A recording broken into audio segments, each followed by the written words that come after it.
We're here with Trevor Bayne, driver of the number 6 Advocare Ford in the Sprint Cup Series. Trevor, you assume that race car drivers dig anything with adrenaline. You're no exception to that. I hear you're a big fan of wakeboarding and snowboarding. Can you tell me a little bit about that? Yeah, I just try not to break any bones or get any concussions while I'm out there on the water or on the snow, but I enjoy it a lot. I've slowed down a little bit. I probably don't go as wild as I used to before I was in the Cup Series, but I still enjoy it a lot.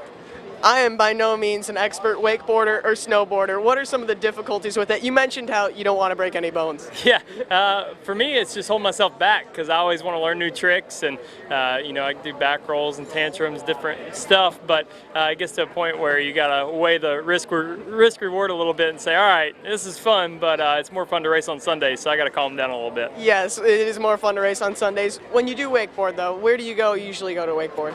We wakeboard near our house there, you know, Lake Norman area, Mountain Island Lake, all around there, so wherever we can be at.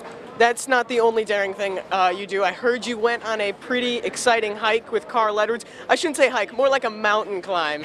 Can you tell me a little bit about that? Yeah, that's been a few years back, and that's still something I'll never forget. We were in Monterey, Mexico at an orphanage, and they took us on a little adventure, and it's called Via Ferrata, and it's some deal where they put rebar into the side of a mountain and then you're kind of clipped in but kind of not. You climb up. I mean, it took us 7 hours to get up and down, and the worst part was we got to the top and they didn't tell us there was a rusty zip line that went across between two mountain peaks, so we had to hook in, and at that point we were both weighing the options and there wasn't another option, but we were both thinking it was a pretty dumb idea to go do that. I must have assumed that would be pretty scary then. It was. We were sweating.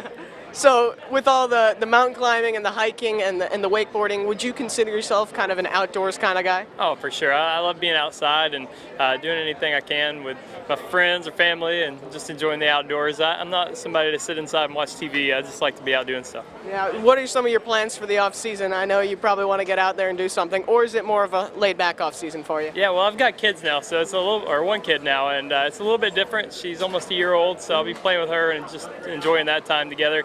This will be her second Christmas, but the first one where she's really fun. Last year she was only a couple days old, but you know, I'll hang out with my family. We'll go back to Tennessee and do that, and definitely going to go snowboard some, but we'll just enjoy the family. Last time I think we interviewed you, your daughter hadn't even been born yet. How has the year been now that she's with you at the racetrack? It must be a lot more fun. It really is, and it's going by a lot faster with her around because you keep up with the days and the months a lot more, you know, with her being there. But she's walking now and running around the motorhome and running around the house, ripping all the cabinets open. So one day you'll find out about that, but it's a lot of fun. All right, Trevor, thank you for taking the time. For more videos from the Checkered Flag Crew, make sure to follow us on all social media and check out checkeredflagcrew.com.